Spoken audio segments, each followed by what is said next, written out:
Okay, screen visible है सबको?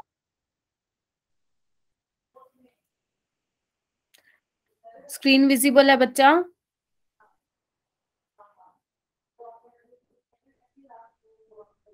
हाँ तो बोलो ना मुंह से बेटा। चलो ठीक है। ओके, तो as you know our chemistry paper consist of 45 questions.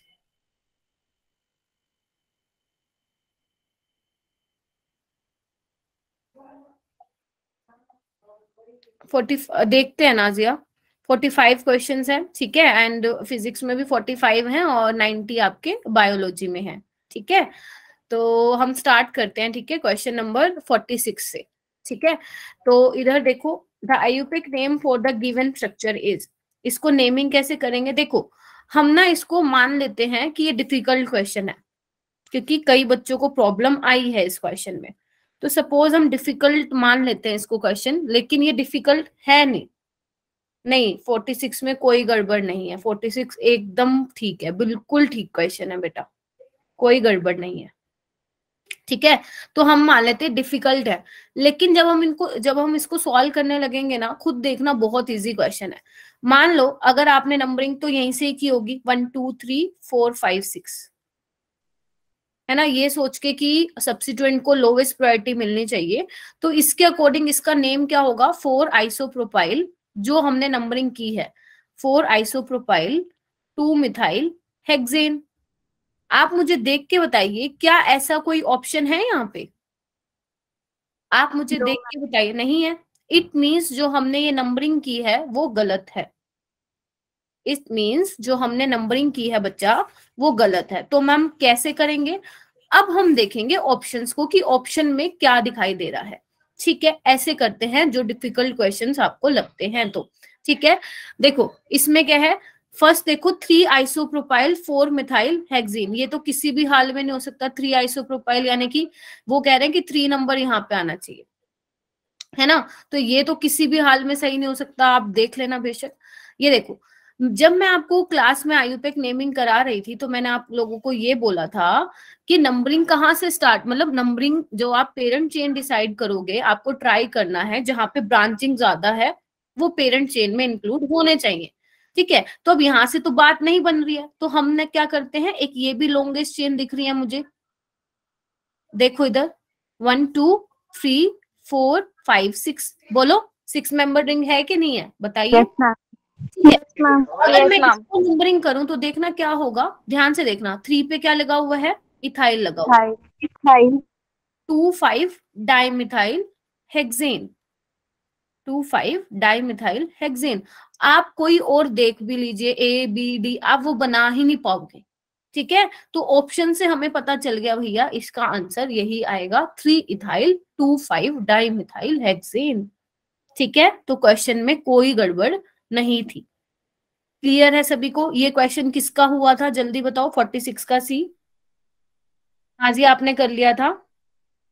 Yes ma'am. Okay, Zubia आपने भी कर लिया था, यस मैम। ठीक है। नेक्स्ट 47 क्वेश्चन पे आते हैं, इसका नाम क्या है? क्लोरम फेनिसोल इज, क्लोरम फेनिकोल बोलो, फेनिकोल बोल दो, इज। तो ये क्या होता है? Antibiotic static inhibitors. कौन सा ऑप्शन आएगा इसका, जल्दी बताओ? बी आएगा। देखो ये लर्न करने वाला क्वेश्चन था, इसमें कोई समझने वाला नहीं था। अगर आपने एनसीईआरटी पढ़ रखी है तो यस आप बी मैम। ऑप्शन पे मार्क करके आए होंगे, अदरवाइज आप छोड़ के आए होंगे। नेक्स्ट आइए बेटा, 48 केमिस्ट्री क्वेश्चन। एवरीडे। हाँ जी, chemistry in everyday life, most unstable resonating structure. देखो यहाँ पे देखो, पहले क्या लिखा हुआ है, ऑल आर इक्वली स्टेबल। और हमें यहाँ पे, मैंने आपको क्लास में कराया था, जो स्पीसीज आपकी न्यूट्रल होगी वो ज्यादा स्टेबल होगी एज कंपेयर टू जिसपे चार्ज होगा। हाँ जुबिया बताओ। मैम इसका ए होगा क्योंकि हाँ हाँ, वाई ए, जुबिया। मैम इस पे कार्बन पे पॉजिटिव चार्ज है जो कि अनस्टेबल होता है। हाँ, कार्बन पे क्या है? पॉजिटिव चार्ज है। एक मिनट रुकना,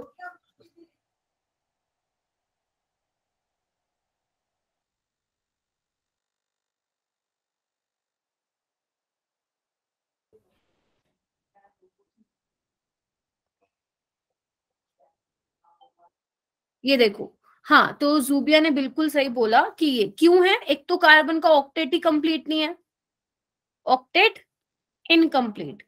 दूसरा क्या है, कार्बन पे क्या आ रहा है, पॉजिटिव चार्ज, तो भैया ये तो अनस्टेबल है, देखते ही पता चल रहा है। कौन कौन ये क्वेश्चन सही करके आया था 48 का, हैंड रेज करो। जूबिया के अलावा मैत्री करके आई थी, ओके, जूबिया करके आई। देखो झूठ मत बोलना, मेरे सामने तो वैसे कोई फायदा नहीं होगा। देखो मेरे को पता है कौन करके आया था, ओके, प्रिया भी करके आई थी, ठीक है। चलो आगे चलते हैं। नेक्स्ट क्वेश्चन है, the most stable free radical among the following is, इसमें सबसे ज्यादा स्टेबल फ्री रेडिकल कौन सा होगा। तो ये क्वेश्चन कौन करके आया था, सारे क्वेश्चन जूबिया करके आई थी क्या? प्रिया आप नहीं करके आए बेटा, आपके भी मार्क्स अच्छे थे। जूबिया, मैम मैं करके सारे आई थी, मुझे पता नहीं कौन से में कटे हैं। अच्छा, जूबिया आप बताओ क्या होगा इसका आंसर। मैम सी, क्योंकि इसके बराबर में बेंजीन देंगे और फिर मिथाइल ग्रुप है तो रेजोनेंस अच्छा होगा। Very good. देखो है तो यहाँ पे भी, इधर देखिए, ये क्या है, बेंजाइलिक रेडिकल है, सी किया था बट एक्सप्लेनेशन देनी पड़ेगी बेटा, you have to explain me, ठीक है। तो ये क्या बेंजाइलिक रेडिकल है, ये तो स्टेबल है माना, लेकिन इसमें देखो क्या है, इसमें बेंजीन रिंग तो है ही साथ क्या लग रहा है आपका, हाइपर कंजुगेशन इफेक्ट भी लग रहा है। क्या आप देख पा रहे हैं यहाँ पे 3 अल्फा एच है यहाँ पे, ठीक है। तो ये हाइपर कंजुगेशन से भी स्टेबल हो रहा है और रेजोनेंस इफेक्ट से भी स्टेबल हो रहा है, तो option C would be the correct, the most stable free radical is C. हाँ जी, are you getting my point? Great, okay. ये वाला क्वेश्चन बहुत फेवरेट है मैम, आपने करा रखा है, ठीक है, ये मुझे पता है तुम लोग करके आए होगे। तो ए क्या बनने वाला है, एनिलीन को आप करा रहे हो सोडियम नाइट्राइट के साथ, तो आपको डाइजोनियम क्लोराइड मिलेगा। और देखो ऐसा एक ही ऑप्शन है, ऑप्शन नंबर सी, इसमें तो गलत होने के चांसेस ही नहीं थे। अगर आपको बी नहीं भी पता, फिर भी ये क्वेश्चन आपका सही होना चाहिए था, और अगर सही नहीं हुआ है इट मींस आपने रिवाइज नहीं किया है, ठीक है। और जब आप इसको गर्म करोगे वाटर की प्रेजेंस में, तो वो क्या बन जाएगा आपका, फिनोल बन जाएगा। क्लियर है सभी को? वेरी गुड, शाबाश। 51 देखो नेम रिएक्शन है, क्या नेम है इस रिएक्शन का, जल्दी बताइए। Phenyl reduction. Very good, Stephen's reduction reaction, Stephen's reduction reaction. और इसमें मैंने क्या बोला था, ये CN को किस CHO बन जा रहा है, CHO में। लेकिन अगर यहाँ पे ये होता SN in the presence of HCl, तो वो CN को किस में चेंज कर देता, CH2 NH2 में चेंज कर देता। But we have SnCl2 in the presence of HCl, तो option C would be the correct answer. Clear है सभी का, मतलब सभी को क्लियर है? Okay great. नेक्स्ट आइए बेटा, ओके नेक्स्ट आइए, which of the following will undergo Meta substitution और मोनोक्लोरिनेशन। आपको सिंपल ये बताना था कि मेटा पोजीशन पे, मेटा इनमें से कौन सा ऐसा ऑप्शन होगा जिस केस में क्लोरीन जो है मेटा पोजीशन पे आके लगेगा। और आपको पता है जो इलेक्ट्रॉन विड्रॉइंग ग्रुप होते हैं वो क्या होते हैं, जल्दी बोलो।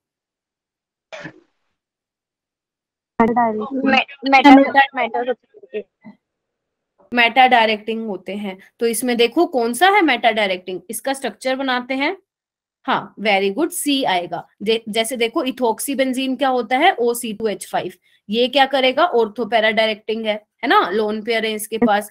ऐसे क्लोरोबेंजीन भी क्या होता है, डीएक्टिव है, डीएक्टिवेटिंग है बट ऑर्थो पैरा डायरेक्टिंग है, तो इसको भी हटा दो, एक को भी हटा दो। फिनोल तो आपको पता ही है भैया, है ना, ये भी बहुत अच्छा मतलब OH एक्टिवेटिंग ग्रुप है। बचा क्या, इथाइल बेंजोएट, इसका स्ट्रक्चर कैसे बनेगा, COOC2H5, तो ये क्या है आपका इलेक्ट्रॉन विड्रॉइंग ग्रुप है। तो यहाँ पे क्लोरीन जो लगेगा वो मेटा पोजीशन पे लगेगा। क्लियर है सभी को? यस मैम, शाबाश, ओके। 53 क्वेश्चन पे आइए, इस पे मेरी तरफ से लिखिए इंपॉर्टेंट, मोस्ट इंपॉर्टेंट क्वेश्चन, ये मुझे सबसे अच्छा क्वेश्चन लगा है। देखो नेम रिएक्शन से क्वेश्चन आया हुआ है, मतलब नेम रिएक्शन लगा लो या कुछ भी लगा लो, बहुत इजी, मतलब इजी है और अच्छा क्वेश्चन है। देखो, which of the following method would you consider to be the best for the preparation of N-propyl benzene? आपको ये पता लगाना है कि ABCD में से सबसे अच्छा बेस्ट मेथड कौन सा है जिससे आप एन प्रोपाइल बेंजीन प्रिपेयर कर सकते हैं। तो मैं 1 बाय 1 आपको बता रही हूँ। पहले तो आ जाओ इधर। ये क्या है बेंजीन, मैं A वाला करवा रही हूँ। ये क्या है आपका एन प्रोपाइल एल्कोहल, तो CH3 CH2 CH2OH। ठीक है, सबसे पहले क्या एसिडिक कंडीशन है, तो क्या होगा बच्चा, प्रोटोनेशन होगा। प्रोटोनेशन के बाद क्या होगा, कार्बोकेटाइन बनेगा, हाँ या ना। Yes ma'am. ठीक है, कार्बोकेटाइन बनने के बाद क्या है, ये प्राइमरी कार्बोकेटाइन है विच इज नॉट स्टेबल। तो यहाँ पे मैंने कहा था जब भी कार्बोकेटाइन बनेगा तो आपको क्या सोचना है, रीअरेंजमेंट सोचना है। तो यहाँ पे रीअरेंजमेंट कराओ और आपको मिल जाएगा सेकेंडरी कार्बोकेटाइन। तो यहाँ पे एन प्रोपाइल बेंजीन नहीं मिलेगा, आपको मिलेगा आइसोप्रोपाइल बेंजीन मिलेगा। तो ए वाला ऑप्शन क्या है, गलत है। ठीक है, ओके, समझ में आया मैम। इसमें क्या है, ये भी वही है, ये भी बिल्कुल सेम है, फ्रीडल क्राफ्ट एल्काइलेशन है, इसमें भी प्राइमरी बनेगा और आपको क्या करना है, रीअरेंजमेंट कराना है, आपको सेकेंडरी डिग्री कार्बोकेटाइन मिलेगा, उसका अटैक कराना है बेंजीन रिंग पे, है ना। तो आपको इसमें भी क्या मिलेगा, आइसोप्रोपाइल बेंजीन मिलेगा, एन प्रोपाइल बेंजीन नहीं मिलेगा। मैम इसका क्या सीन है, ये देखो इसमें भी वही है, ये क्या है, एसिड है ना। एसिड क्या करेगा, देखना एक बार, कार्बोकेटाइन बनेगा इसमें भी, देखो ना कार्बोकेटाइन कौन से वाला स्टेबल होगा, सेकेंडरी वाला, देखो इधर, यस मैम। है ना। तो इसमें भी क्या होगा, सेकेंडरी कार्बोकेटाइन है, और क्या बनेगा, आइसोप्रोपाइल बेंजीन मिलेगा। और बचा कौन सा, डी, यानी कि इसका डी ऑप्शन करेक्ट होगा। कैसे होगा, लेट्स सी। ये वाला कौन करके आया था क्वेश्चन, ओके नाजिया भी कर, अच्छा तुम दोनों का ठीक था ये क्वेश्चन। मैम मैं डी लगा कर आई थी क्योंकि मुझे वो नेम रिएक्शन याद थी। अच्छा, कौन सी नेम रिएक्शन है, मैम पहले एसिटाइलेशन फिर क्लिम्सन। देखो यहाँ पे क्या होगा, आपको अगर याद हो तो मैंने ये बोला था कि फ्रीडल क्राफ्ट एसाइलेशन में कोई कार्बोकेटाइन रीअरेंजमेंट बोलो नहीं होती है। तो अगर आप नोट्स भी पढ़ के गए थे तो आपका केमिस्ट्री का पेपर अच्छा गया होगा। तो आपको ये ऐसे करना था। तो आपका क्या होगा इसमें, देखो बेटा, CO CH2 CH3, उसके बाद नेक्स्ट स्टेप है क्लिम्सन रिडक्शन, तो इसको हटा के यहाँ पे क्या लग जाएगा, ये लग जाएगा। अच्छा क्वेश्चन था ये, बहुत अच्छा क्वेश्चन है। ठीक है, तो ये क्या है, N propyl benzene, N propyl benzene. आगे चले, यस मैम। बस चलो भाई, ना भाई तुमने तो अपने आप किया, आंसर दे दो तुम, है ना। चलो हाँ, सुंदर प्रश्न। ओके, ये वाला भी क्लास में किया था, है ना। तो ये फर्स्ट वाला कौन सी रिएक्शन है जिसमें आप फिनोल को करा रहे हो, कोल बेस रिएक्शन। इसमें क्या बनता है, पहले ए मैं बना रही हूँ, सैलिसिलिक एसिड बनता है, शाबाश। और अगर आप उसकी एसिटाइलेशन करा देते हैं तो आपको क्या मिलता है, एस्पिरिन मिलता है। और ध्यान रखना OH का ग्रुप अटैक करता है इसके ऊपर, ठीक है। तो आपको क्या मिलता है, OCOCH3, या आप Me लगा दो और यहाँ पे COH, 2 एसिटॉक्सी बेंजोइक एसिड, या कॉमन नेम बोल दो इसका एस्पिरिन। क्लियर है सभी को 54। Okay next, very good. Next है इजी क्वेश्चन है, ये भी ध्यान से देखो। पोटेशियम, अभी देखो पहले इसको आराम से निहार लो, फिर देखो रिएजेंट क्या दिया हुआ है, पोटेशियम टर्शरी ब्यूटॉक्साइड। तो याद करो ये कौन सा कराता है, होफमैन एलिमिनेशन कराता है, होफमैन एलिमिनेशन कराता है। यानी कि याद आ रहा है, करवाएगा तो एलिमिनेशन, लेकिन कौन सी एलिमिनेशन, होफमैन, यानी कि लेस सब्स्टिट्यूटेड एल्कीन बनेगी। तो इसमें देख लो सबसे लेस सब्स्टिट्यूटेड कौन सी है। अगर कोई बोथ B एंड C लगा के आया है तो बिल्कुल गलत है बेटा वो, ठीक है। सब्स्टिट्यूटेड कौन सी है, अगर आप यहां से बनाओगे तो मोर सब्स्टिट्यूटेड बनेगी, है ना। और अगर आप यहां से बनाओगे तो लेस सब्स्टिट्यूटेड बनेगी। तो ऑप्शन क्या आएगा, ये वाला सही आएगा।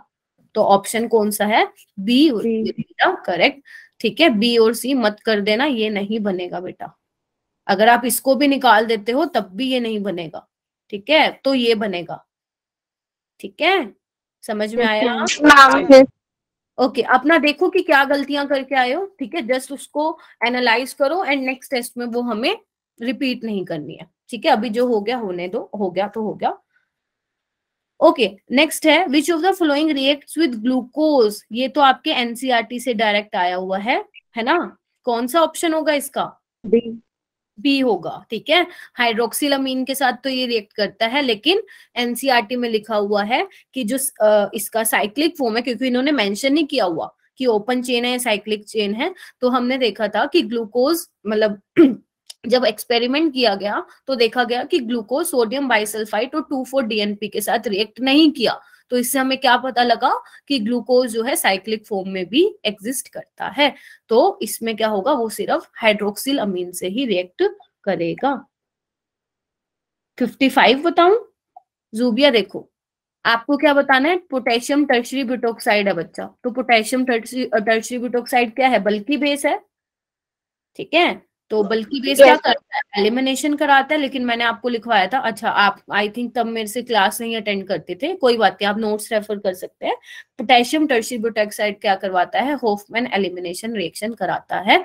तो होफमैन मतलब होता है, यहाँ पे लिख लो अगर किसी के नोट्स में नहीं है, लेस सब्स्टिट्यूटेड एल्कीन आपको मिलती है। और जितने भी बच्चे यहाँ पे ज्वाइन हो वो सारे के सारे 8:30 बजे भी आएंगे। मैं केमिकल बॉन्डिंग के PYQs कराऊंगी जेई मेन के, ठीक है। वेरी गुड, अभी समझ में आ गया 55 Zubia? Yes ma'am. Okay Supriya भी है, सुप्रिया अभी कैसी तबीयत है बेटा? मैम ठीक है। अच्छा चलिए, ये भी देखो डायरेक्ट आपका एनसीईआरटी से आएगा। The fibre obtained by condensation of hexamethylene diamine and adipic acid किसका होता है? नायलॉन 66। नायलॉन 66, ठीक है। चलो वेरी गुड, आगे आओ। 58 क्या है? Which molecule pair having same ship. अगर उस टाइम अटेम्प्ट नहीं किया था तो अब तो कर सकते हो, क्योंकि मैंने केमिकल बॉन्डिंग करा दिया था। तो करो इसको, कौन सा आंसर आएगा इसमें? देखो एक बार, ये टेट्राहेड्रल है, ये पिरामिडल शेप है इसकी, है ना, ये बेंट शेप है। और SF6 क्या है? ऑक्टाहेड्रल है ना। और O3 क्या है? बेंट है। IF7 क्या है आपकी? पेंटागनल प्लेनर है, ठीक है। लेकिन इसमें क्या है? वाटर और OF2 दोनों ही क्या है? V शेप बोल दो, या कौन करके आया था क्वेश्चन? बेंट। तो इसका ऑप्शन ए होगा। कैसे होगा देख लेते हैं। वाटर का आपको आता है ये, इसका देख लो, हाफ ऑफ 6 + 2 8, 8/2 4, यानी कि 2 बॉन्ड पेयर और 2, जल्दी बोलो, लोन पेयर। कैसे होगा? ऐसा होगा। तो वाटर का भी तो ऐसा होता है, ठीक है। तो ए ऑप्शन इसका करेक्ट रहेगा। क्लियर है बेटा? हाँ जी बोलो बेटा नाजिया। मैं बता दो हाइब्रिडाइजेशन नंबर निकालने का। अच्छा क्लास में बताया था, आपने अटेंड की थी? Yes ma'am. चलो एक बार दोबारा सुन लो। देखो क्लास में नहीं आया समझ, वैसे आपको पूछ लेना चाहिए था उसी टाइम, बट कोई बात नहीं। देखो कैसे निकालते हैं हाइब्रिडाइजेशन नंबर या steric number in case of P block elements. देखो half of number of valence electron of central metal atom. तो ऑक्सीजन है सेंट्रल मेटल एटम, कितने होंगे वैलेंस इलेक्ट्रॉन? 6, क्योंकि ग्रुप 16 का है। प्लस में क्या करते हैं? नंबर ऑफ मोनोवेलेंट एटम, जो कि सिंगल बॉन्ड बनाता है, जैसे हाइड्रोजन हो गया, आपके हेलोजन्स हो गए, वो सिंगल बॉन्ड बनाता है। ध्यान रखना डाइवेलेंट को काउंट नहीं करोगे या ट्राइवेलेंट, सिर्फ मोनोवेलेंट को काउंट करोगे। तो कितने हैं? 2। तो कोई आपके पास कोई चार्ज नहीं, अगर माइनस का चार्ज होता तो +1 हो जाता, और अगर +1 का चार्ज होता पूरे मॉलिक्यूल पे तो -1 हो जाता। यहाँ पे कोई नहीं है, तो 6 + 2 8/2 4, और 4 के लिए हाइब्रिडाइजेशन क्या होती है? sp3। क्लियर है? ओके नेक्स्ट आइए। Which of the following molecule can exist. आपको बताना है कि कौन, हाँ ये कर लिया होगा तुम लोगों ने, कौन सा एग्जिस्ट करता है। देखो नोबल गैस तो एग्जिस्ट ही नहीं करते, है ना, डाइएटोमिक फॉर्म में काटा लगाओ। Be2 का बॉन्ड ऑर्डर निकाल लो, क्या होता है इसका? देखो हाइड्रोजन हीलियम लिथियम बेरिलियम, है ना, तो 8 होगा। और 8 क्या है? इवन है। Yes ma'am. इवन है तो डायमैग्नेटिक है। सारे पेयर्ड हैं, तो बॉन्ड ऑर्डर क्या आ जाएगा इसका? 0। तो ये भी एग्जिस्ट नहीं करेगा, C2 वाला एग्जिस्ट करेगा। कितने क्वेश्चन आए केमिकल बॉन्डिंग से? अभी तक 2 आ गए हैं। क्लियर है सभी को बेटा? Yes ma'am. नेक्स्ट क्वेश्चन आइए। The pair of amphoteric hydroxide, ये भी आता होगा आपको, जनाबे अली ने गाया, बेकार पंजाबी सॉन्ग। तो बेरिलियम एंड जिंक हाइड्रोक्साइड, ठीक है, are the amphoteric hydroxides. Is it clear? Yes ma'am. Yes ma'am. Yes ma'am. Okay, next आता है आपका पीरियोडिक क्लासिफिकेशन से। देखो 2 क्वेश्चन आए हुए हैं और दोनों के दोनों इजी हैं। तो देखो सबसे पहले क्या लिखा हुआ है, वो कह रहे हैं कि सोडियम ना Na+ बना लेता है, बहुत इजी, लेकिन Na2+ नहीं बना पाता है। Na2+ नहीं बना पाता है, क्यों? क्योंकि Na+ में क्या होता है, एक बार देखना 2 8 होता है ना। इधर देखो 2 8 1, एक इलेक्ट्रॉन निकाल पाना बहुत इजी है। लेकिन आप इसमें से अगर ध्यान से सुनो, यहाँ पे आप एक इलेक्ट्रॉन निकालोगे तो बहुत ज्यादा आयनाइजेशन एनर्जी आपको देनी पड़ेगी, है ना, क्योंकि आप क्या कर रहे हो, बेसिकली फुल्ली फिल्ड ऑर्बिटल में से निकालो, या इसकी ये वाली कॉन्फ़िगरेशन लिखो 1s2 2s2 2p6, ठीक है। तो यानी कि high ionization potential difference between ionization potential 1 and 2, ये सारे गलत हैं। वेरी लो वैल्यू गलत, high value of IPM and low value of, ये बिल्कुल गलत, वेरी हाई वैल्यू ऑफ नहीं, सिर्फ डिफरेंस जो होता है इनके बीच में वो ज्यादा होता है। और याद रखना एल्कली मेटल्स में, सिर्फ एल्कली मेटल्स पूरे पीरियोडिक टेबल में ऐसे होते हैं जिनका फर्स्ट आयनाइजेशन पोटेंशियल और सेकंड आयनाइजेशन पोटेंशियल में डिफरेंस काफी ज्यादा होता है। क्लियर हो गया सभी को? जेई वाले जो आपने क्वेश्चंस करवाए थे ना, उसमें ऐसा सेम ऑक्सीजन वाले का।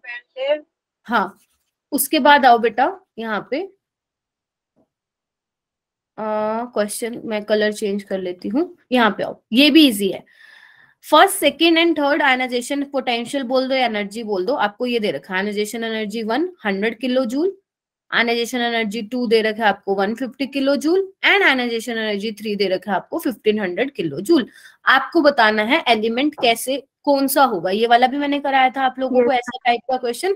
इसमें क्या करना होता है, पहले आपको ये पता लगाना होता है कि वैलेंस इलेक्ट्रॉन कितने हैं। उसके लिए हम क्या करते हैं, डिफरेंस देखते हैं आयनाइजेशन पोटेंशियल में। तो जिन 2 आयनाइजेशन एनर्जी के बीच में डिफरेंस ज्यादा है वहां पे अंडरलाइन खींच दो, तो मुझे सेकेंड एंड थर्ड में दिख रहा है सबसे ज्यादा एनर्जी डिफरेंस। तो लाइन लो और ऊपर देखो कितने हैं, 2, तो वैलेंस इलेक्ट्रॉन कितने होंगे, 2। और किसमें है वैलेंस इलेक्ट्रॉन, 2 वैलेंस। बाकी इसमें क्या है 1s2 2s2 2p5, इसमें तो बहुत ज्यादा है। इसमें क्या है 1s2 2s2 2p3, है ना, सॉरी 2p1, 3 हो जाएंगे, और इसमें कितना हो जाएगा, 1 हो जाएगा। तो कौन से जीत गया, मतलब कौन सा आंसर आएगा, वेरी। क्लियर है सभी को? Yes ma'am. उसके बाद आते हैं हम, which of the following halide of nitrogen is stable. इसको हम कहाँ करेंगे, पी ब्लॉक में। बाकी अभी आप ध्यान रख सकते हो, जब क्या पता नेक्स्ट पेपर में ऐसा कुछ रिपीट हो जाए, तो ध्यान रखना नाइट्रोजन का सिर्फ NF3 वाला हैलाइड जो होता है ज्यादा स्टेबल होता है। ये डायरेक्ट एनसीईआरटी, मतलब एनसीईआरटी में से आया। कोई करके आया था इस क्वेश्चन को? मैम मैं कर आई थी। अच्छा, आता था तुम्हें? मैम मैंने ऐसे सोचा कि फ्लोरीन क्लोरीन ब्रोमीन आयोडीन, जो फ्लोरीन वाले वो सबसे छोटा है तो वो बॉन्ड बना लेगा अच्छे हाँ, से। वैसे सोच सकते हो ऐसे, लेकिन इसका रीजन कुछ और है, बट ठीक है, कोई बात नहीं है। तो NF3 ही ऐसा है जो कि स्टेबल होता है, बाकी ना तो उसका ब्रोमाइड वाला स्टेबल है हैलाइड, ना ही क्लोराइड वाला, और ना ही आयोडाइड वाला। क्लियर है बेटा? आगे चलो। Yes ma'am. ओके, यहाँ पे देखिए आपको क्या बताना है, for correct statement use true, for incorrect statement use F। ठीक है, तो आपको क्या देखना है, ये भी पी ब्लॉक से क्वेश्चन है, तुक्का मारा था। अच्छा, तो देखो H4P2 पहले बोल रखा है कि H4P2O7 can exist in cyclic form. ये बिल्कुल गलत है। क्यों गलत है, देखो इधर, वैसे मैं पी ब्लॉक में पढ़ाऊंगी, जो नहीं करके आया कोई बात नहीं, जो करके आया है वो भी कोई बात नहीं। तो ये देखो जो करके आया वो गलत हुआ, फिर तो बहुत गड़बड़ किया आपने। देखो इसका स्ट्रक्चर ये होता है बेटा, ये होता है इसका स्ट्रक्चर H4P2O7, और आप देखो यहाँ पे कोई भी साइक्लिक फॉर्म नहीं है, तो फर्स्ट वाला फॉल्स है, तो यानी कि बी और डी ऑप्शन आप एलिमिनेट कर दीजिए। नेक्स्ट क्या है, पायोसल्फ्यूरिक एसिड XOX लिंक, बिल्कुल ठीक है, क्योंकि ये क्या है H4P2O7, ये आपका पायरोसल्फ्यूरिक एसिड ही है, तो ये क्या है, बिल्कुल सही स्टेटमेंट है। तो यहाँ पे भी सही है, ये भी सही है। नेक्स्ट आओ, ये क्या है, अगर इसको थोड़ा सा घुमा के लिखो तो इसको क्या मैं ये लिख सकती हूँ NH2OH। Yes ma'am. और ये क्या है तुम्हारा कार्बोक्सिलिक एसिड, है ना, ये देखना एक बार। बेसिकली कार्बोक्सिलिक एसिड जैसा ये ग्रुप है। तो ये पूछा है कि बोथ आर ऑक्सी एसिड, तो नहीं, आंसर है गलत। क्यों? क्योंकि NH2OH आपका हाइड्रोक्सिल अमीन है, कोई किसी भी एनहाइड्राइड से नहीं बना है ये। ठीक है, ये वाली हम कहाँ डिस्कस करेंगे, पी ब्लॉक में डिस्कस करेंगे ऑक्सी एसिड्स क्या होते हैं। ठीक है, उसके बाद है ये बिल्कुल गलत है, ध्यान रखना, NH2OH ऑक्सी एसिड नहीं है, किसी भी एनहाइड्राइड से ये नहीं मिलके बना है। अगर यहाँ पे HNO3 होता तो हाँ ये वाली स्टेटमेंट सही होती है, अदरवाइज ये गलत है। NO2 मिक्स्ड ऑक्साइड है, बिल्कुल सही है, NO2 जो होता है मिक्स्ड ऑक्साइड होता है। ठीक है, तो इसको अभी हम सी मार्क करेंगे और हम इसको फिर डिस्कस करेंगे पी ब्लॉक में। ठीक है, आगे चलूं। Yes ma'am. ये देखो दो क्वेश्चन आ चुके हैं और थर्ड क्वेश्चन भी कहाँ से है, तुम्हारा पी ब्लॉक से है। यहाँ पे ठीक कर लेना इसको, 3 सेंटर्ड 2 इलेक्ट्रॉन बॉन्ड आएंगे, 3 सेंटर्ड 2 इलेक्ट्रॉन बॉन्ड आएंगे। ठीक है, आई थिंक ये वाला हो गया होगा आप लोगों का। देखो ये क्वेश्चन ना बहुत इंपॉर्टेंट होता है, B2H6 वाला, तो कभी किसी ने 11th में पढ़ा होगा तो कर दिया होगा तुम लोगों ने। ये देखो ये ऐसा होता है। ठीक है, ये होता है आपका इस तरह से। ठीक है, ठीक है, जो ब्रिजिंग वाले होते हैं वो प्लेन में नहीं होते हैं। ठीक है, आपसे पूछा है कि 3 सेंटर 2 इलेक्ट्रॉन बॉन्ड कितने हैं, तो एक ये होता है हमारा, एक ये नीचे वाला होता है। तो 3 सेंटर 2 इलेक्ट्रॉन होते हैं हमारे 2, यानी कि बी का क्या आएगा, क्यू आएगा। तो देखो बी का क्यू किस में है, ए में नहीं है, सी में नहीं है, बी में है और डी में है। ठीक है, उसके बाद देखो maximum atom in the same plane, तो सेम प्लेन में कौन से होते हैं, 1 2 3 4 5 6, 2 बोरोन एटम और 4 टर्मिनल वाले हाइड्रोजन हमारे प्लेन में होते हैं। तो एक आंसर क्या आ जाएगा आप लोगों का, आर। तो देखो ए का आर किस में, बी में है, तो इसका ऑप्शन बी करेक्ट रहेगा।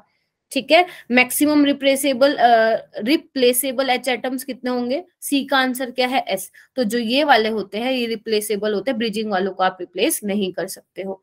To complete the octet of 1 boron atom electron required, देखो ऑलरेडी ऑक्टेट कंप्लीट है बोरोन का, तो हमें इलेक्ट्रॉन की रिक्वायरमेंट उसमें नहीं है, तो डी का आ जाएगा पी विच इज 0।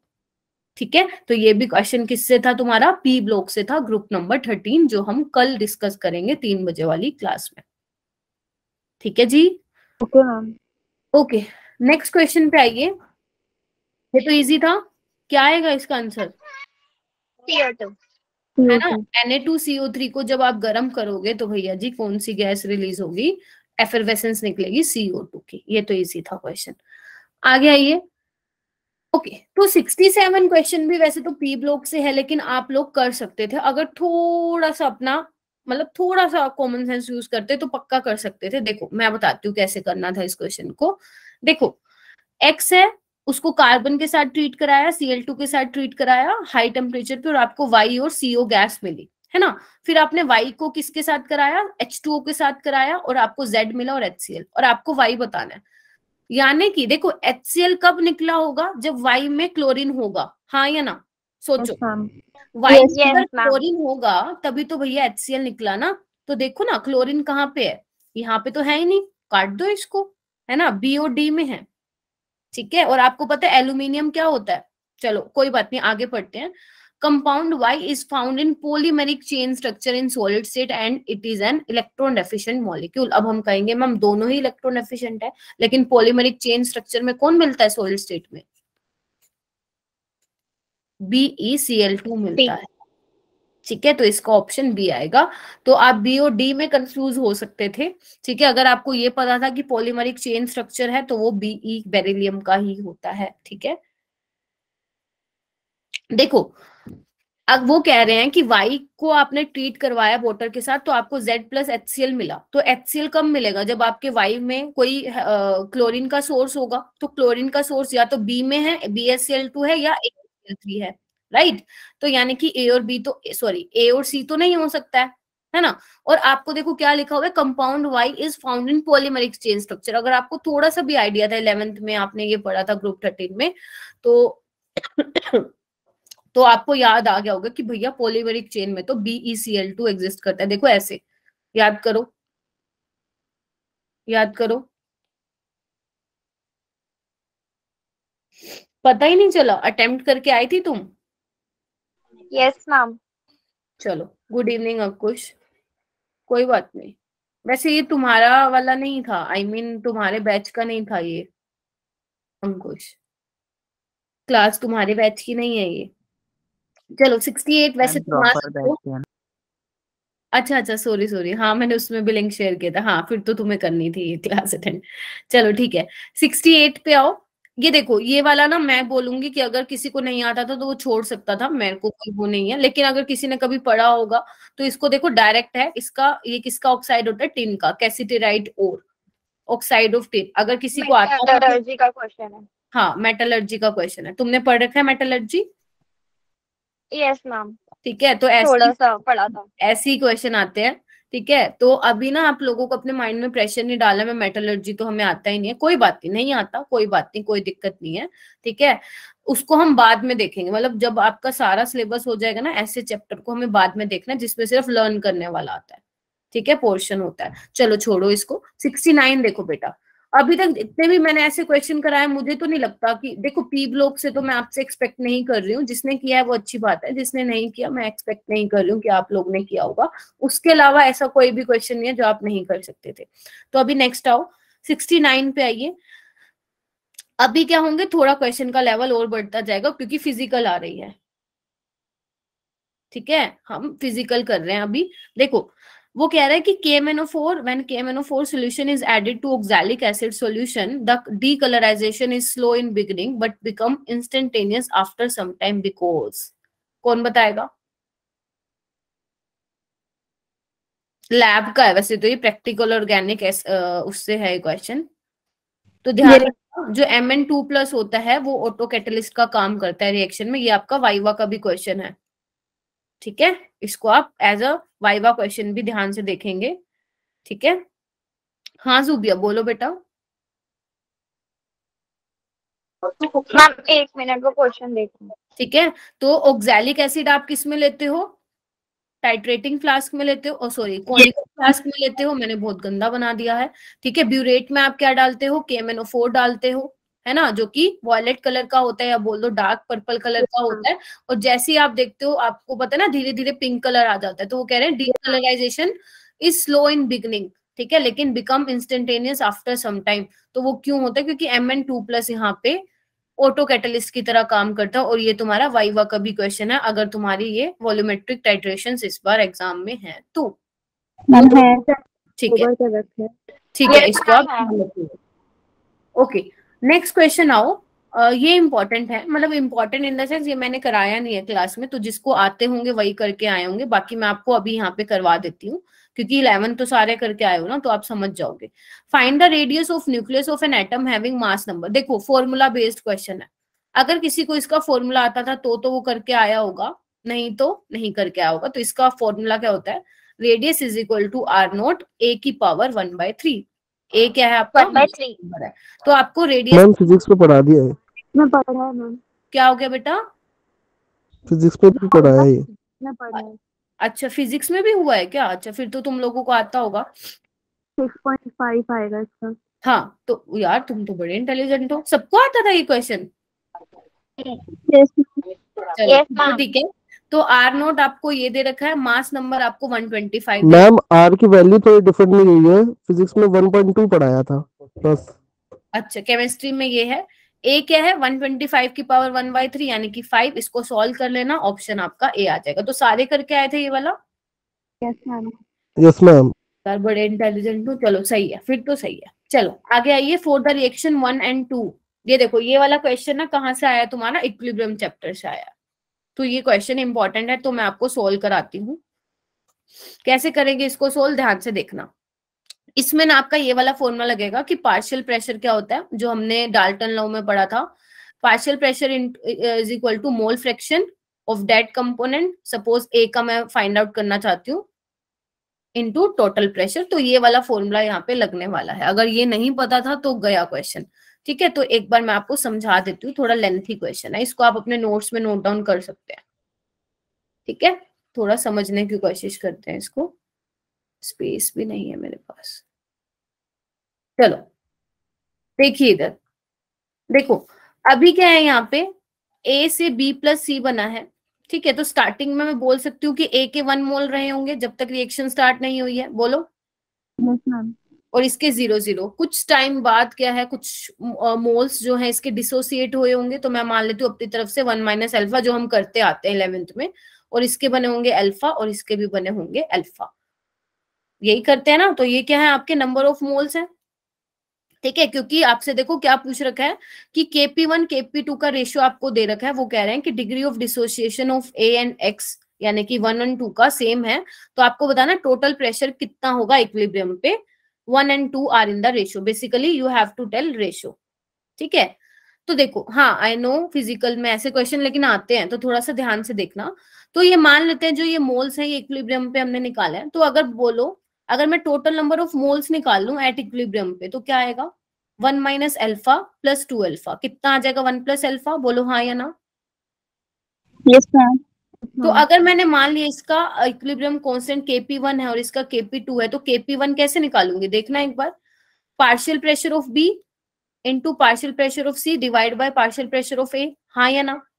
और पार्शियल प्रेशर ऑफ B क्या है, mole fraction into B into total pressure, ऐसे ही ये भी क्या हो जाएगा आपका मोल fraction of C into total pressure, और PA क्या हो जाएगा, मोल fraction of A into total pressure. पहले तो ये बताओ फॉर्मूला कैसे लिख दिया मैंने, सही है, यस मैम। ठीक है, समझ पा रहे हो सारे स्टूडेंट्स क्या लिखा है मैंने। मैंने कुछ नहीं किया, फॉर्मूला लगाया पार्शियल प्रेशर का, जो मैंने आपको बताया था कि partial pressure is equal to mole fraction of that component into total pressure. अभी मोल फ्रैक्शन एक्स बी कैसे निकालोगे, मोल फ्रैक्शन कैसे निकालते हैं, moles of component B by total number of moles, ऐसे निकालते हो ना। तो एक्स बी क्या हो जाएगा, देखना अल्फा बाय 1 प्लस अल्फा, देखो एक बार, इनटू टोटल प्रेशर। ऐसे ही सी का क्या हो जाएगा, alpha by 1 plus alpha into total pressure divide by A का क्या होगा, 1 माइनस अल्फा, एंड टोटल कितने हो जाएंगे moles, 1 plus alpha into total pressure. बोलना एक बार, कुछ दिक्कत है इसमें तो बताओ। No ma'am. अब इसको कुछ नहीं करना, सोल्व करना है, पीटी से पीटी कैंसिल, 1 प्लस अल्फा से 1 प्लस अल्फा कैंसिल, तो वैल्यू क्या आ गई इसकी Kp1 की, alpha square by 1 plus alpha total pressure. इसको आप लिख के रखेंगे साइड में, क्यों, क्योंकि अब हम Kp2 निकालने जा रहे हैं, तो मैं ये सारा ऊपर का क्या कर रही हूँ, इरेज कर रही हूँ, क्योंकि हमें यही चाहिए था Kp1, ऐसे हम Kp2 निकालेंगे और उनका क्या निकाल देंगे हम, फिर टोटल प्रेशर का रेशियो निकाल देंगे इक्विलिब्रियम पे, ठीक है। तो इसको एक जगह लिख लो, ठीक है, क्योंकि मैम के पास स्पेस नहीं है ना, ठीक है। चलो, ये आ गया आपका Kp1, है ना। चलिए, ये क्या है, टोटल प्रेशर, और किसका है, इक्वेशन नंबर फर्स्ट का, तो यहाँ पे मैं लिख रही हूँ P, ऐसे डाल रही हूँ, ठीक है। तो देखो Kp2 कैसे होगा, देखना इधर 2y, इसका भी क्या होगा, स्टार्टिंग में 1 मोल, ये 0, मान लो कुछ टाइम बाद डिसोसिएट हो गए, है ना, कम तो होंगे, तो ये क्या हो जाएगा 2 अल्फा, बोलो हाँ या ना।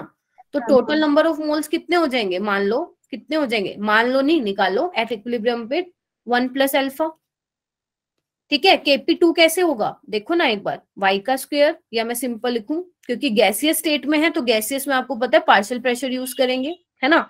तो Py का स्क्वायर डिवाइड बाय Px, बोलो हाँ या ना, बोलो हाँ या ना। अब Py क्या हो जाएगा, मोल fraction of y into total pressure, और मोल फ्रैक्शन y का कैसे निकालोगे, देखो ना, 2 अल्फा का square divide by 1 plus alpha, बोलो हाँ या ना। Yes ma'am. या इसको एक काम कर दो, पूरा ओपन करके दिखाती हूँ ताकि तुम लोग कंफ्यूज ना हो, ठीक है। चलो देखो, तो Py स्क्वायर क्या हो जाएगा, XY स्क्वायर इंटू आपका टोटल प्रेशर, और Px क्या हो जाएगा, मोल fraction of x into total pressure. तो XY क्या हो जाएगा, number of moles bye y, देखना एक बार, 2 alpha divide bye total number of कितने, 1 प्लस अल्फा का पूरा का स्क्वायर इंटू टोटल प्रेशर, और ऐसे इसका कितना हो जाएगा आपका x का 1 minus alpha by 1 plus alpha, बोलो हाँ या ना। Yes ma'am. तो इसमें क्या हो जाएगा, हम देखना इधर, एक 1 प्लस अल्फा से 1 प्लस अल्फा गया, तो देखना 2 अल्फा, ठीक है, 2 अल्फा, एक मिनट रुकना, एक सेकंड रुको, क्या हो गया, हाँ ठीक है,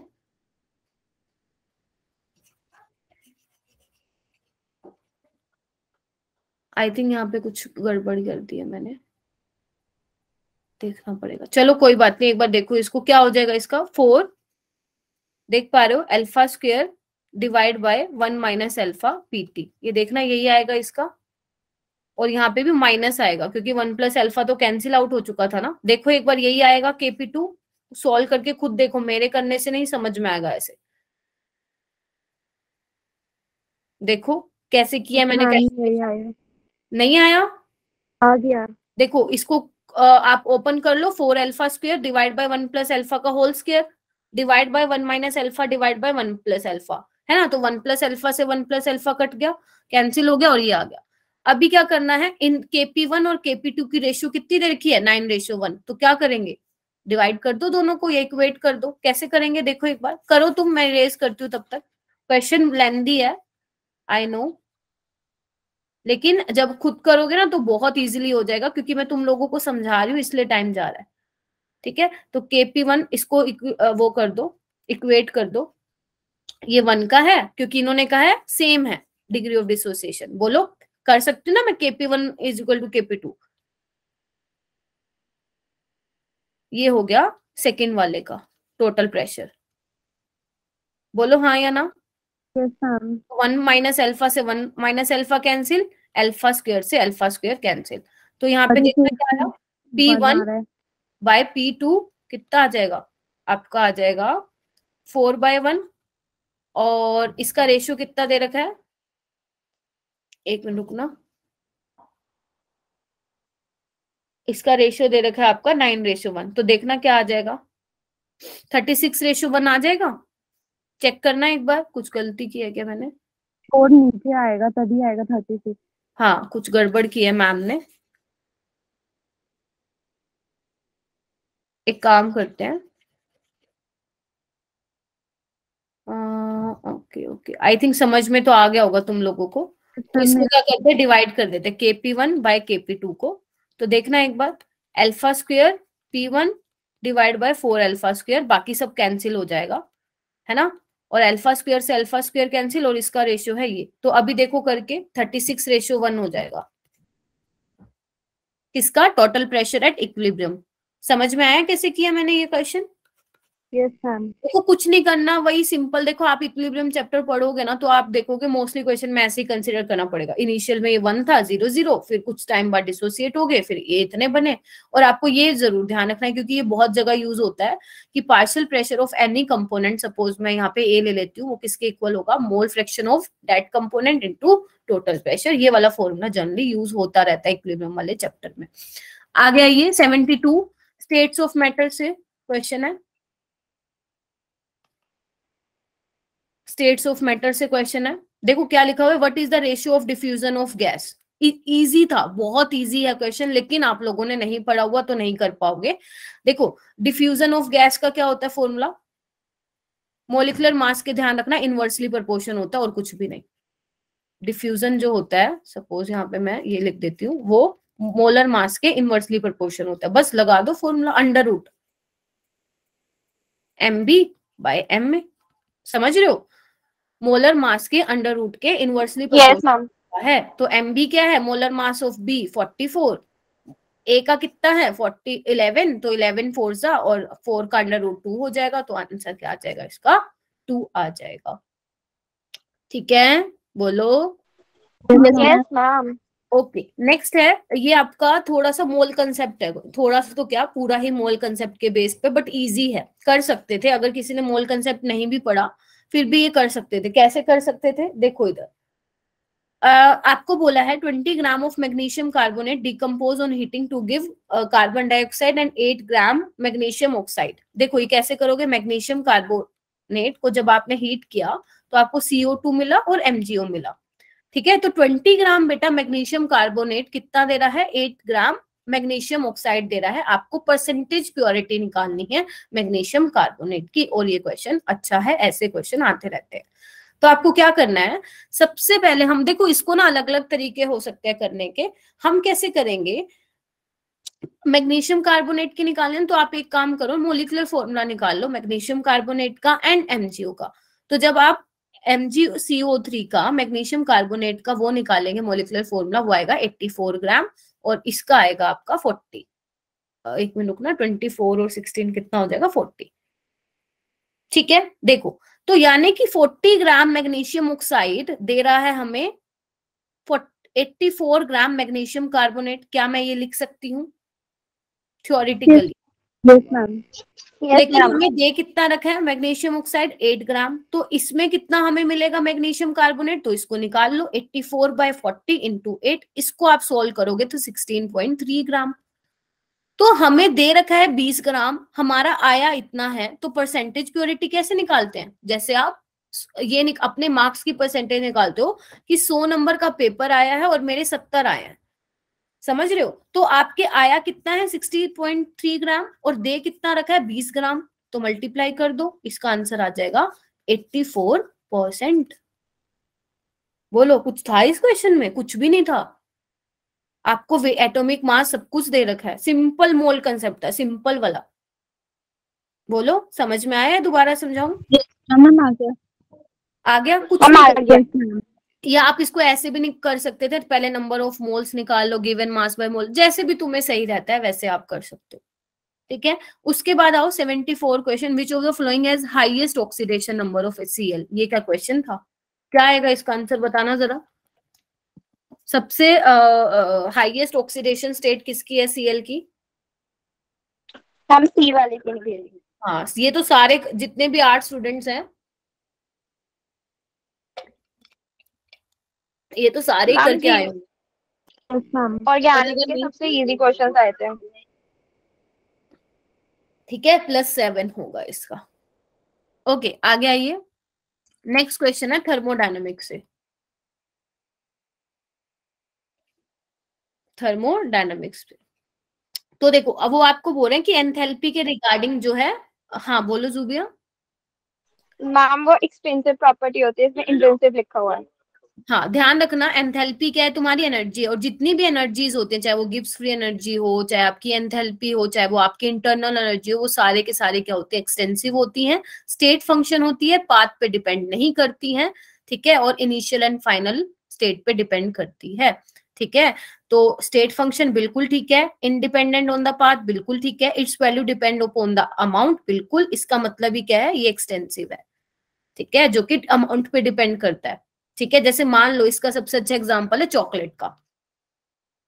मान लो तुम एक 10 रुपीज वाली डेयरी मिल्क ले रहे हो, है ना, डेयरी मिल्क ले रहे हो, उसमें आप अगर तुमने वो पीछे रैपर में देखा होगा, बैक कवर में वो लिखा होगा ना, एनर्जी कैलोरीज में लिखी होती है एंड कितना कार्बोहाइड्रेट्स है, ये सब लिखा होता है। तो आप देखो एनर्जी सपोज मेरे को कितनी 181 कैलोरी पर मोल है, सपोज इतनी है एक डेयरी मिल्क के चॉकलेट में। अगर आप 10 रुपीज की और खा लो तो एनर्जी भी क्या हो जाएगी? डबल हो जाएगी। फिर 181 कैलोरी आपको इससे मिल रही है, 181 कुछ इससे मिल रही है, तो यानी कि जो एनर्जी है वो किस पे डिपेंड कर गई? बोलो, अमाउंट पे डिपेंड कर गई कि नहीं कर गई? कर गई।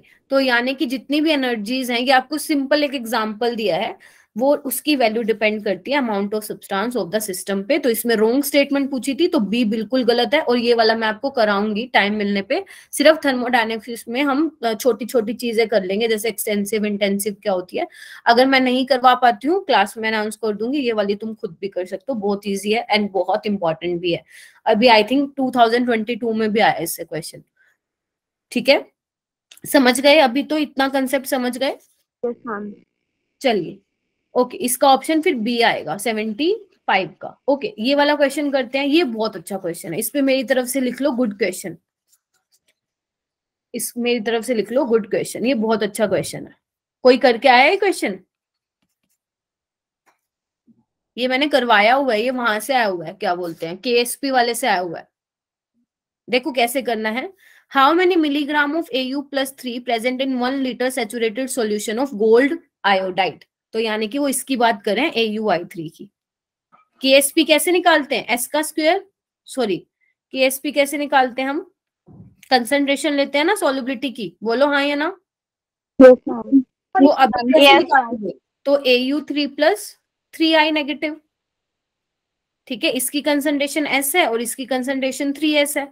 तो KSP कैसे निकालोगे? देखना एक बार। इक्विलिब्रियम कैसे निकालते हो? इक्विलिब्रियम कांस्टेंट S × 3S की पावर में जाता है ना, याद करो, याद करो, ठीक है। और ये सॉलिड में है तो इसका हम 1 मान के चलेंगे, ठीक है। तो इसको सॉल्व करना कितना आ जाएगा?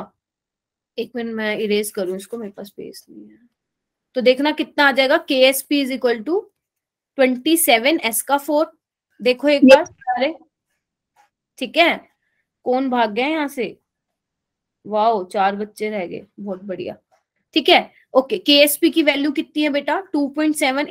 इसको मैं क्या करती हूँ, 27 इंटू 10⁻⁻48 लिख लेती हूँ। देखना एक बार, लिख सकती हूँ। 27 से 27 कैंसिल, S क्या आ जाएगा? 10⁻⁻12। कंफर्म करो, यही आएगा मोल पर लीटर, क्योंकि कंसेंट्रेशन है तो मोल पर लीटर आएगा। बोलो हाँ या ना। Yes ma'am. आपको क्या करना है, इसको मिलीग्राम में चेंज करना है। किसको? How many milligram of AU3+, कितने प्रेजेंट होंगे 1 लीटर सैचुरेटेड सॉल्यूशन में। यानी कि निकालनी तो भैया मोलैरिटी है, मतलब बेसिकली आपको मिलीग्राम्स बताने हैं इन 1 लीटर में। तो हमारा तो क्या आया अभी, मोलैरिटी आया, मोल पर लीटर। इसको ग्राम में चेंज करना है, मिलीग्राम में। तो इसके लिए हम क्या करेंगे, इसको इसके गोल्ड के मोलर मास से क्या कर देंगे, मल्टीप्लाई कर देंगे, विच इज 197 ग्राम पर मोल। तो मोल पर लीटर इंटू ग्राम पर मोल। देखो क्या होगा, मोल से मोल कैंसिल, ग्राम पर लीटर आ गया। देखो एक बार। और आपको प्रेजेंट निकालना है 1 लीटर में, और आपको मिलीग्राम में निकालना है, तो 1 मिलीग्राम इज इक्वल टू 10⁻³ ग्राम। इसको थोड़ा सा सॉल्व कर लेना और आपका ए ऑप्शन आ जाएगा करेक्ट। बताओ कैसा क्वेश्चन था?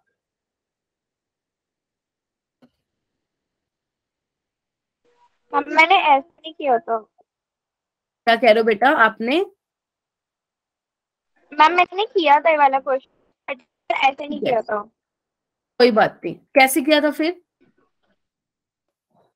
मैम S4 तक तो निकाला था, वो मोलैरिटी वाला formula given mass upon molecular mass, हाँ, वो वहां से ही आया। क्या नाम है ज़ूबिया, वो वैसे ही आया ही। मैंने डायरेक्ट करके दिखाया, आया वो वैसे ही है जैसे तुमने किया। नेक्स्ट क्वेश्चन आओ। Which of the following is correct? देखो एक बार, ये सारी गलत है। अगर आप ध्यान से देखोगे स्टेटमेंट, ये बिल्कुल ठीक है कि chemical reaction with low activation energy always occur with fast rate as compare to high activation. पता है ना, rate is inversely proportional to. Option D रहेगा, बाकी सारी स्टेटमेंट्स गलत है। आगे आइए। How much volume of, time कम है, थोड़ा जल्दी करना पड़ेगा। How much volume of 3 molar H2SO4 is required for the preparation of 1 liter of 1 molar solution? कौन सा फॉर्मूला लगेगा, जल्दी बताओ। यही लगा के आए थे, M1V1 is equal to M2V2। How much volume of 3 molar? तो मान लेते हैं इसका 3 मोलर है, वॉल्यूम हमें नहीं पता है, ठीक है। H2SO4 is required for the preparation of 1 liter of 1 molar। तो क्या मैं ये लिख दूं, देखना एक बार। Yes ma'am. ठीक है, तो आप V1 निकालना, 1/3 आएगा क्या? Yes ma'am. कितना आएगा आंसर, बताना थोड़ा मुझे।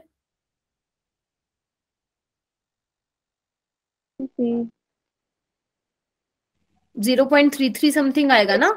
Yes ma'am. लीटर में आएगा, आपको मिलीलीटर में निकालना, तो 0.33, 1 litre is equal to 1000 millilitre. तो देख लेना कितना आएगा आंसर इसका।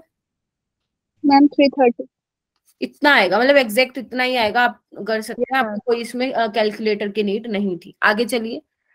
दो cells which can be recharge, ये डायरेक्ट अगर किसी को आता था लगा के आया होगा, 3rd और 4th। डी ऑप्शन, ठीक है। ऐसे ये वाला क्वेश्चन भी डायरेक्ट है, colloidal solution of graphite in water aquadag. ये मुझे नहीं पता क्यों क्वेश्चन दिए हैं, बट कई बार ना ऐसे क्वेश्चन आ जाते हैं, तो कोई बात नहीं, टेंशन। ये वाले क्वेश्चन ऐसे होते हैं, याद है तो ठीक है, वरना काटा मारो, छोड़ के आओ। ये नहीं करना आपको कि नहीं आता फिर भी अटेम्प्ट कर रहे हो, है ना, फिर तो डेफिनेटली तुक्का लग जाए वो अलग बात है, वरना पक्का नेगेटिव में जाएगा। ठीक है, चलिए ओके। उसके बाद है flowing base is not present in DNA. आपको पता है डीएनए में कौन प्रेजेंट नहीं होता? अगर आरएनए होता तो उसमें थायमिन हो जाता।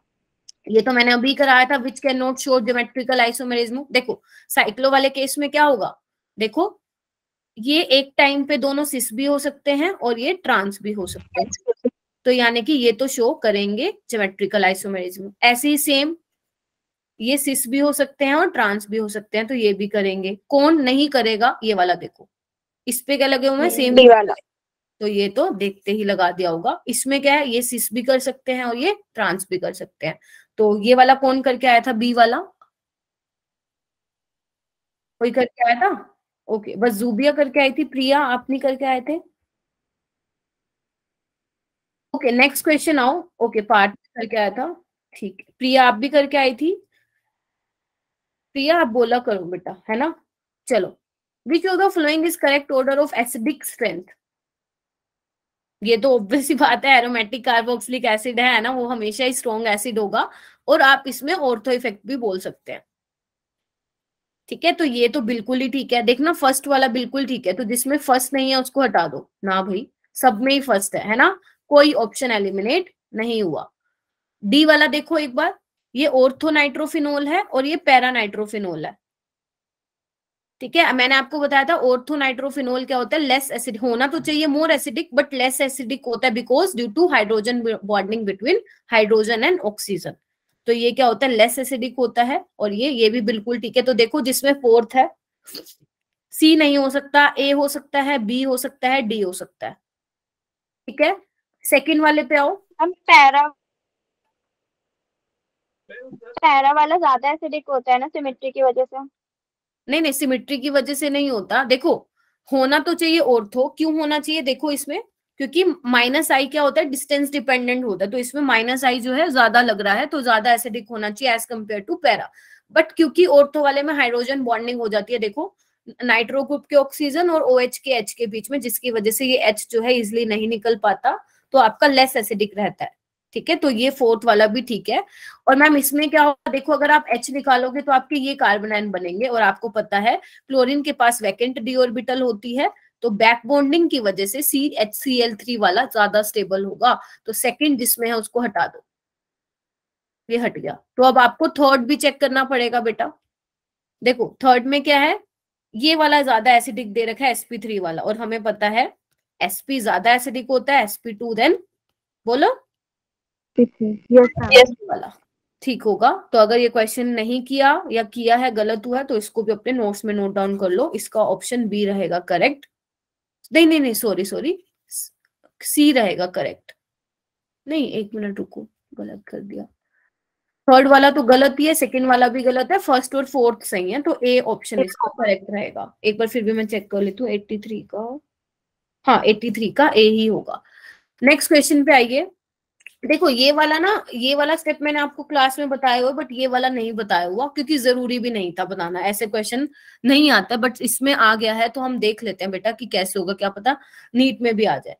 तो इसको देखते हैं फटाफट। ये देखो यहाँ पे क्या है, आपका एसिटोफिनोन है, और देखो क्या लिखा हुआ है, बेस की प्रेजेंस में किया है और येलो पीपीटी बने, मतलब आइडोफोम है। Yes ma'am. आइडोफोम में क्या बनता है, एक तो आपको पता है सोल्ट बनता है, और एक क्या बनता है, येलो पीपीटी बनते हैं, ठीक है। तो आपको दिख रहा है ये तो येलो पीपीटी हो गया एक्स। वो कह रहे हैं जब वाई को आपने ट्रीट करवाया कैल्शियम हाइड्रोक्साइड के साथ in the presence of heating, तो ध्यान रखना यहाँ पे होती है ड्राई डिस्टिलेशन, ये आपको ध्यान रखना पड़ेगा। और यहाँ पे क्या बन जाता है, बेंजोफिनोन बन जाता है। क्या बन जाता है, बेंजोफिनोन बन जाता है, ये बन जाता है, ठीक है। जैसे यस मैम। करोगे in the presence of calcium hydroxide. ये कोई था जो क्वेश्चन करके आया था, यस मैम, मैंने किया था। आता था तुम्हें? Yes ma'am. कहाँ पे पढ़ा था ये क्वेश्चन? मैम मैंने ना पूरी ऑर्गेनिक अलग से पढ़ी है। चलो बहुत बढ़िया, जिसने पढ़ा है वो बहुत अच्छी बात है, ठीक है। ये आई थिंक 11th में से आया हुआ है। ओके, नेक्स्ट करो, जिसने भी किया बहुत अच्छी बात है, proud of you.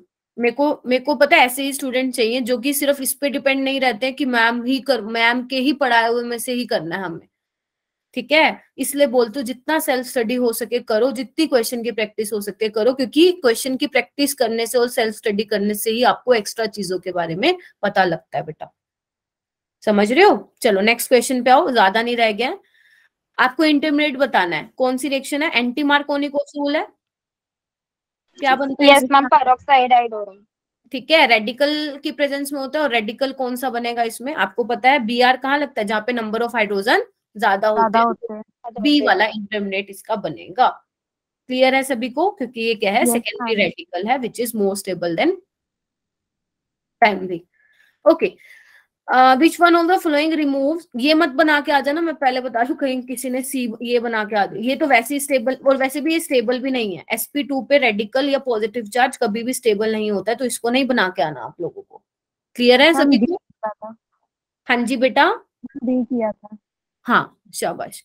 Which one of the, अरे इंटेलिजेंट हो तुम, मेरे बच्चे हो क्योंकि। Which one of the following removes temporary hardness of water? Slate lime, yes ma'am. ठीक है, याद yes ma'am. Okay, most basic, आपको पता है लेफ्ट टू राइट क्या होता है? बेसिक करेक्टर डिक्रीज होता है, ये तो आना चाहिए था आप लोगों को। बेसिक करेक्टर डिक्रीज होता है, तो देख लो, ला चिक्की परी ने प्रेम समान से यूं घड़ी तुम्हें दी है और तुम ये भी लौटा रही हो। तो सीरियम जो भैया जी हैं वो सबसे बड़े हैं, ठीक है, तो बॉन्ड वीक होता है इसके और हाइड्रोक्साइड में, तो इजिली क्लीव हो जाता है और सोल्यूशन में हमें इजिली OH नेगेटिव मिल जाता है, जिसकी वजह से सीरियम का हाइड्रोक्साइड ज्यादा बेसिक होता है। क्लियर है? Yes ma'am.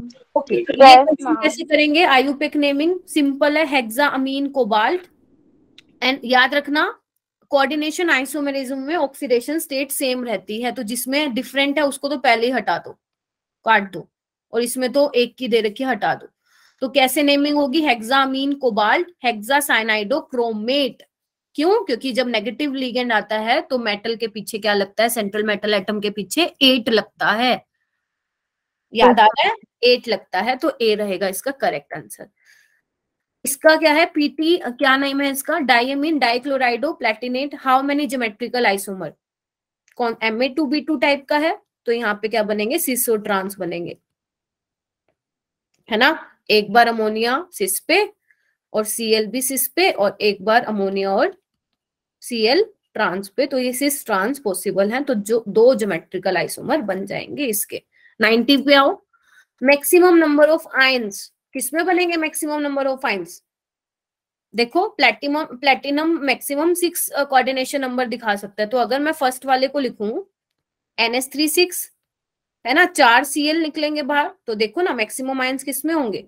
4 + 1 5। करके आए थे ये वाला क्वेश्चन? Yes ma'am. ठीक है, हाँ, ए आंसर आएगा। तो ये था आपका 45 क्वेश्चंस का सॉल्यूशन। आई होप कि आप लोगों को समझ आए होगी कि आपने कहाँ गलती की है ना, कहाँ पे अच्छे से